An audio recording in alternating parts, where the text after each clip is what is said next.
কিছু মনে করবেন না, আজকে একটু আগে একটা ছেলেকে কোরআন তেলাওয়াত দেওয়া হয়েছে তেলাওয়াত করার জন্য, ঠিক না? কোরআন তেলাওয়াত দেওয়ার পর মঞ্চে আমি আছি, আরো যারা আছি, দেখা গেছে মঞ্চে আমরা সবাই বিভিন্ন কাজ করতেছি, ছেলেটা কোরআন তেলাওয়াত করতেছে। তখন কেউ আমরা পিছনে এটা গুছাইতেছি, ওটা গুছাইতেছি, কেউ আমার পিছনে এসে দাঁড়াইতেছে, কেউ দেখতেছি হুজুরে ঠিকঠাক মতো বসছে কিনা। এরকম একটা ছেলে কোরআন পড়তেছে, তখন আপনাদের মাঝে যারা আছেন এখানে আপনাদের মাঝেও দেখা যাচ্ছে কেউ কেউ তখন এইভাবে হাঁটাহাঁটি করতেছে, কেউ কেউ চিন্তা করতেছে ছেলেটার তেলাওয়াত শেষ হোক, তারপরে আমরা স্থির হয়ে দাঁড়াবো। আপনারা শুকরিয়া আদায় করেন যে আল্লাহ তাআলা গজব দেয় নাই, আলহামদুলিল্লাহ বলুন। কোরআন তেলাওয়াত যখন চলবে, মঞ্চে যারা থাকবে তাদেরও কোনো কাজ থাকবে না, যারা সামনে থাকবে তাদের কোনো কাজ থাকবে না। ইভেন মাদ্রাসার মধ্যে চা পান বিস্কুট ইত্যাদি কোনো আপ্যায়ন চলবে না। তখন সবাই স্টপ হয়ে যেতে হবে যে এখন কোরআন তেলাওয়াত চলতেছে, কোরআন তেলাওয়াত চলুক। দ্বিতীয় আরেকটা বিষয়, উলামায়ে হযরত আমার বড় বড় সবাই, আমি তো এটা আবদার রাখতে পারি, যেই ছেলেটাকে কোরআন তেলাওয়াত দেওয়া হবে তাকে একটা চেয়ারের মধ্যে বসাতে হবে। কেন চেয়ারে বসাবো আমরা? কোরআনের কারণে ও আমাদের কাছে অনেক মর্যাদাবান একজন মানুষ, তাই আমরা তাকে মর্যাদা দিয়ে আমাদের সর্বোচ্চ জায়গাটায় তাকে আমরা বসাতে হবে। আমি চেয়েছিলাম এই ছেলেটাকে এখানে বসাবো, কিন্তু পরিস্থিতির কারণে ওকে আমি এখানে ডাকতে পারিনি, কিন্তু ওরে এখানে বসানো উচিত ছিল। ইবনে মাজার বর্ণনা 218 নম্বর হাদিস শোনার পর বুঝতে পারবেন আসলে ওকে কোন জায়গায় বসানো দরকার ছিল।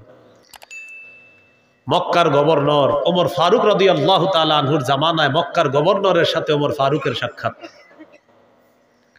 সাক্ষাৎ হওয়ার পর জিজ্ঞাসা করলেন, আচ্ছা মক্কার আশেপাশে যে গ্রাম্য এলাকাগুলা, এই এলাকার প্রশাসক বানিয়েছো কাকে?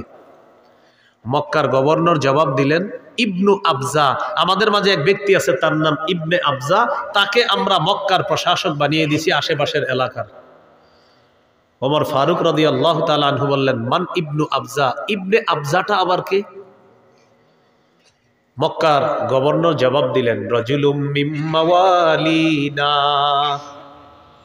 ইবনে আবজা হলো আমাদের মাঝে একজন আজাদকৃত গোলাম, একজনের গোলাম ছিল, আজাদ করে দিছে, তার নাম ইবনে আবজা, তাকে আমি মক্কার আশেপাশের গ্রামের প্রশাসক বানাইছি। ওমর ফারুক রাদিয়াল্লাহু তাআলা আনহু বললেন, ইস্তাখলাফতা মাওলা, একজন গোলামকে প্রশাসক বানায়া দিলা, এটা কোনো কাজ করলা? মক্কার গভর্নর জবাব দিলেন, আমিরুল মুমিনিন, যদিও লোকটা গোলাম, তার মাঝে 3টা গুণ আছে, এই গুণের কারণে আমি তাকে প্রশাসক বানিয়েছি। কয় গুণ? 1 নম্বর, ইন্নাহু লাকারিউন লিকিতাবিল্লাহ, এই লোকটা কোরআনের আলেম, কোরআনের আলেম। 2 নম্বর, আলিমুন বিল ফারাইজ, ফরজ বিদ্যার আলেম। 3 নম্বর, কাজিন, লোকটা বিচারক। এই 3 গুণের কারণে, যদিও লোকটা একজনের গোলাম ছিল, এখন আর গোলাম না, এখন আজাদ। কোরআনের গুণ তার মধ্যে থাকার কারণে আমি তাকে এলাকার প্রশাসক বানিয়ে দিলাম। ওমর ফারুক রাদিয়াল্লাহু তাআলা আনহু বলেন, সামি'তুন নাবিয়্য সাল্লাল্লাহু আলাইহি ওয়াসাল্লাম ইয়াকুল, ইন্নাল্লাহা ইয়ারফা'ু বিহাযাল কিতাবি আকওয়ামান ওয়া ইয়াদউ বিহি আখারিন। আমি নবীকে বলতে শুনেছি, আল্লাহ তাআলা এই কোরআনের মাধ্যমে একদল মানুষের মর্যাদা আল্লাহ বাড়ায় দেয়, আরেক দলকে আল্লাহ অপদস্থ লাঞ্ছিত করে ছাড়ে। কোরআনের কারণে মর্যাদা বাড়ায় দেওয়ার কারণে ওমর ফারুক বলেন, আমি বুঝতে পারছি, যদিও লোকটা গোলাম ছিল, তার মধ্যে আল্লাহর কোরআন থাকার কারণে আল্লাহ তাআলা তাকে প্রশাসকের মতো মর্যাদায় অধিষ্ঠিত করে দিছে। তাহলে দেখেন, কোরআনের কারণে একটা লোকের মর্যাদা বাড়ে। এজন্য মাগরিবের পরে যারা আমরা তেলাওয়াতে দিই, সাধারণত এই মাহফিলগুলো মাগরিবের পরে এইভাবে বলে, এখন আপনাদের সামনে আমাদের দ্বিতীয় অধিবেশন শুরু হবে পবিত্র কালামের মাধ্যমে, তখন একটা ছেলেকে কোরআন পড়তে দেওয়া হয়, তখন দেখবেন সবাই কথা বলতে থাকে ওই টাইমটা সবাই। আর এই জায়গায় যে আলোচক বসে থাকে, ওনারা আইসা কর্তৃপক্ষ জিজ্ঞাসা করে, চা খাবেন, পান খাবেন, বিস্কুট খাবেন, হুজুর 1 গ্লাস পানি দিই, কোরআন তেলাওয়াত চলতে, মানে অর্থাৎ এটা চলতেছে, একটু টাইম পাস করতেছি আমরা, হুজুর তো আপনি টাইমটা পাস হোক, আপনি একটু চা খান, পান খান। নাউজুবিল্লাহ, কোরআন তেলাওয়াত চলতেছে, আপনি তখন কিভাবে বলেন একজনকে যে 1 কাপ চা দিই? এটা তো আপনি বলতে পারেন না। বলতে যে পারেন না, এটার একটা দলিল দিই। রাসূলুল্লাহ সাল্লাল্লাহু আলাইহি সাল্লাম তার স্ত্রীকে নিয়ে রাতে বের হয়েছে, আম্মা জান আয়েশা সিদ্দিকা রাদিয়াল্লাহু তাআলা আনহা। রাতে বিবিকে নিয়ে মাঝে মাঝে হাঁটতে বের হবেন, এটা সুন্নত, মেলায় যায় না, এমনি রাস্তায় হাঁটবেন। আয়েশা সিদ্দিকা রাদিয়াল্লাহু তাআলা আনহাকে নিয়ে বের হয়েছে। কোন ব্যক্তি? আল্লাহর পরে যিনি শ্রেষ্ঠ, তিনি, যার উপর শ্রেষ্ঠ গ্রন্থ কোরআন নাজিল হয়েছে তিনি, এবং তিনি তার ওই বিবিকে নিয়ে বের হয়েছে যেই বিবির ব্যাপারে নবীজি বলেন, এই দেখেন রাসূলুল্লাহ সাল্লাল্লাহু আলাইহি সাল্লাম বলেন, ফাদলু আয়েশাতা আলা সাইরিন নিসা কাফদলি সারিদি আলা সাইরিত তাআম। আগামীকাল স্ত্রীকে বলবেন গোস্তের ঝোল রান্না করতে, রান্না করার পর এই ঝোলের মধ্যে রুটি ভিজাইবেন। আমাদের বাংলাদেশে এইটাই, বাস উপায় নেই। এইভাবে রুটি ভিজায় রাখবেন গোস্তের ঝোলে, ভিজানোর পর এক একটা রুটি উঠাবেন আর আপনি খাবেন, আর দিলের মধ্যে আনবেন আমার নবী এইভাবে রুটি গোস্তের ঝোলে ভিজিয়ে খাইতেন, আমিও খাইতেছি। এই খাদ্যটাকে সরিদ বলা হয়। বলেন কি বলা হয়? অনেক মুহাদ্দিসিন কেরাম আরো সুন্দর ব্যাখ্যা দিচ্ছে। রাসূলুল্লাহ সাল্লাল্লাহু আলাইহি সাল্লাম বলেন, খাদ্যের মধ্যে সরিদ আমার যেমন সবচেয়ে পছন্দের, নারীদের মধ্যে আয়েশা আমার তেমন সবচেয়ে পছন্দের। সেই বিবিকে নিয়ে রাতে বের হয়েছে।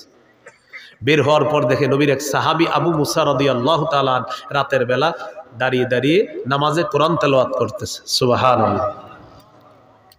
নবীজি আম্মাজান আয়েশা সিদ্দিকা বললেন, আয়েশা চুপ চুপ চুপ, কি হয়েছে? আমি আর তুমি এখন চুপচাপ তার পিছনে দাঁড়াবো, কোনো আওয়াজ করবা না। নবী এবং তার স্ত্রী আয়েশা সিদ্দিকা রাদিয়াল্লাহু তাআলা আনহা রাসূলের এক সাহাবীর পিছনে দাঁড়িয়ে চুপচাপ কোরআন তেলাওয়াত শুনতেছিলেন। ঘটনা শেষ হয়নি। কোরআন তেলাওয়াত শোনার পর আবার চুপি চুপি চলে গেছে। সাহাবী বুঝতেও পারে নাই যে আমার পিছনে এতক্ষণ মুহাম্মদ সাল্লাল্লাহু আলাইহি সাল্লাম দাঁড়িয়ে কোরআন শুনেছেন, আর তার স্ত্রী আয়েশা সিদ্দিকা, আমাদের আম্মাজান আয়েশা সিদ্দিকা রাদিয়াল্লাহু তাআলা আনহা কোরআন শুনেছেন, এটা সাহাবী বুঝতে পারে নাই। পরের দিন নবীর কাছে গেছে। ওই সাহাবী ছিলেন আবু মুসা আশআরী রাদিয়াল্লাহু তাআলা। নবীজি বললেন, আবু মুসা কি খবর? রাতের বেলা ওই জায়গায় দাঁড়ায় তো তুমি তেলাওয়াত করতেছিলা। হুজুর আপনি কিভাবে জানলেন? হ্যাঁ, আমি আর আয়েশা তোমার পাশ দিয়ে যাইতেছিলাম, তুমি তেলাওয়াত করতেছিলা, তো আল্লাহর কালাম তেলাওয়াত করতেছো, এই জন্য আমরা চুপচাপ দাঁড়ায় তোমার তেলাওয়াত শুনতেছিলাম। হুজুর আপনি আমাকে বলবেন না আমার পিছনে আপনি? কয় না, এমনি বলি নাই, আমরা দুইজন চুপচাপ ছিলাম, দাঁড়ায় দাঁড়ায় কোরআন তেলাওয়াত শুনে চলে আসলাম। সাহাবী বললেন, লাউ আলিমতু বিমাকানিকা লাহাব্বারতু লাকা তাহবীরা।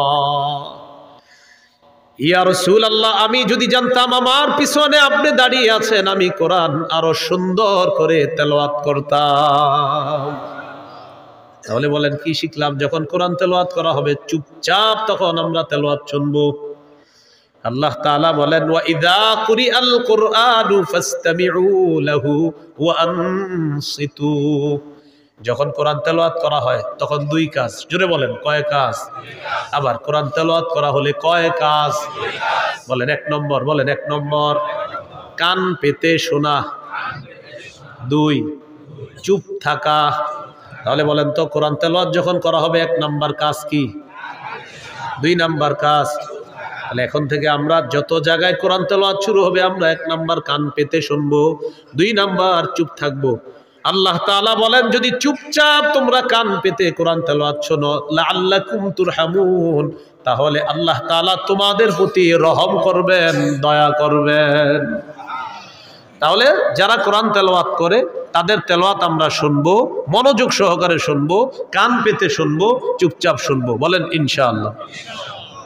কোরআন পড়ার ব্যাপারটা, তিরমিজির হাদিস 2909 নম্বর হাদিস। قال رسول الله صلى الله عليه وسلم خيركم من تعلم القرآن وعلمه। নবীজি বলেন, তোমাদের মধ্যে সর্বোত্তম ওই ব্যক্তি যে কোরআন শিখে অন্যকে শিখায়, ওই ব্যক্তি সর্বোত্তম। এই মাদ্রাসার যারা উস্তাদ ছাত্র আছে, একদম নিঃসন্দেহে আপনি একদম ইয়াকিনান বলতে পারেন, একদম মক্তব থেকে নিয়ে কি পর্যন্ত আছে হুজুর?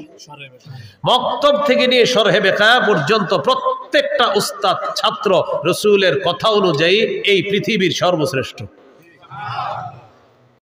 উস্তাদ ছাত্র।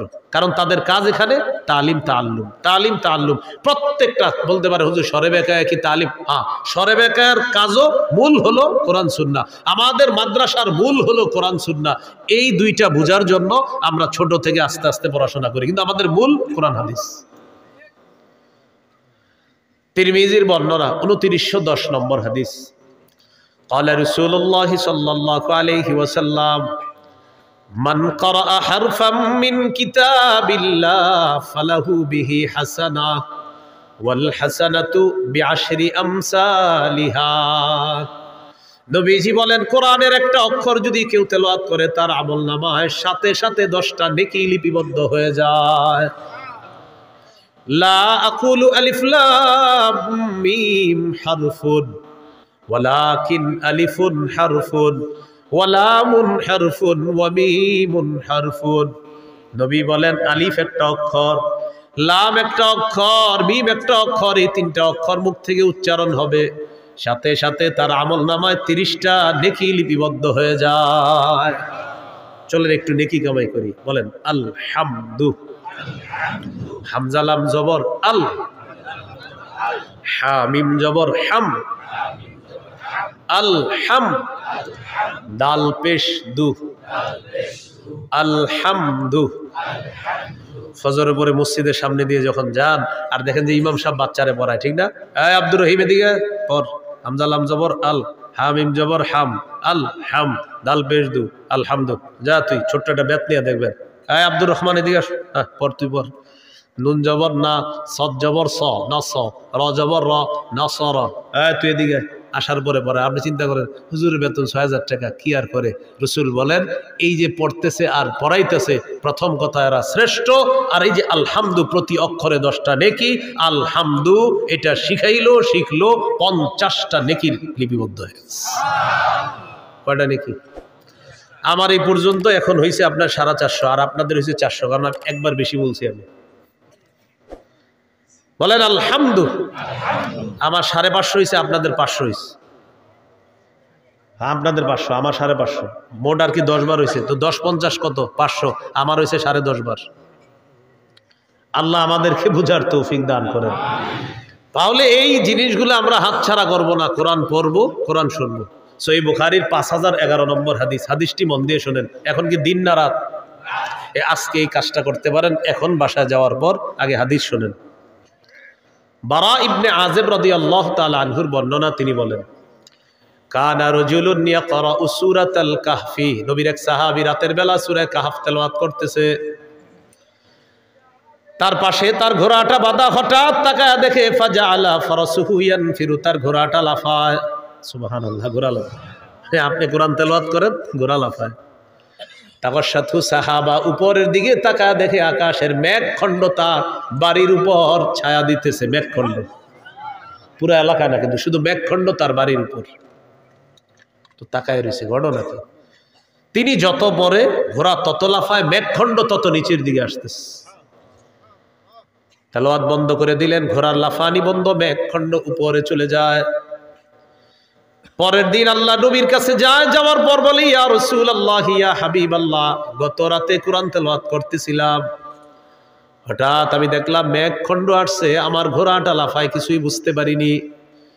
নবীজি বললেন তিলকাস সাকিনাতু তানাজ্জালাত বিল কুরআন। কোরআন তেলাওয়াত করলে সাকিনা নাজিল হয়, আল্লাহর পক্ষ থেকে প্রশান্তি আসে। মানুষ এটা দেখতে পায় না। গত রাত আল্লাহ তাআলা তোমাকে সাকিনা স্বচক্ষে দেখায় দিছে। এই যে মেঘখণ্ড, এটা সাকিনা। সহিহ মুসলিমের বর্ণনা, একজন সাহাবীর নাম যদি পারেন স্মরণে রাখেন, বলেন উসাইদ ইবনে হুজাইর। এই সাহাবী রাতের বেলা কোরআন তেলাওয়াত করতেছে, তার সন্তান ইয়াহিয়া তার পাশে আছে। ঘোড়ার আস্তাবলের মধ্যে তিনি তেলাওয়াত করতেছে। আমাদের যুগে গরুর ঘর, ওই যুগে ঘোড়ার ঘর। তো সাহাবী তেলাওয়াত করে, তিনি বলেন তিনি দেখতেছে আকাশ থেকে একখণ্ড মেঘ আসছে, তবে ওই মেঘের ভিতরে ফিহা আমসালুস সুরুজ, মেঘের ভিতরে ছোট্ট ছোট্ট বাতি, এরকম আপনার বাতি, বাতি লম্বা না, এরকম একটা, এটা আমি বল, হারিকেন চিনেন? হারিকেন, এই টাইপের বাতি, এক একটা এরকম বাতি। ফিহা আমসালুস সুরুজ, বাতির মতো অনেকগুলা বাতি দেখা যাইতেছে মেঘের ভিতরে। তো উনি যত পরে ঘোড়া তত লাফায়, ওইটা নিচের দিকে আসতেছে। তিনি পড়া থামায় দিছে। ঘটনাটি মন দিয়ে শুনেন। পরের দিন রাসূল সাল্লাল্লাহু আলাইহি সাল্লামের কাছে গেছে, হুজুর রাতের বেলা কোরআন তেলাওয়াত করতেছিলাম, আকাশ থেকে একখণ্ড মেঘ আসলো, এটার মধ্যে বাতির মতো মেঘখণ্ড, আমি যত পড়ি তত নিচে আসে, আমার ঘোড়া তত লাফায়। নবীজি বললেন ইকরা ইবনে হুজাইর, ও উসাইদ ইবনে হুজাইর, তুমি যদি আরো তেলাওয়াত করতা, হুজুর আমি তো আরো পড়ছি, তারপর হুজুর এটা আরো নিচে আসে, আমার ঘোড়া আরো লাফায়। নবীজি বললেন, আহা ইকরা ইবনে হুজাইর, ও উসাইদ ইবনে হুজাইর, তুমি যদি আরো তেলাওয়াত করতা।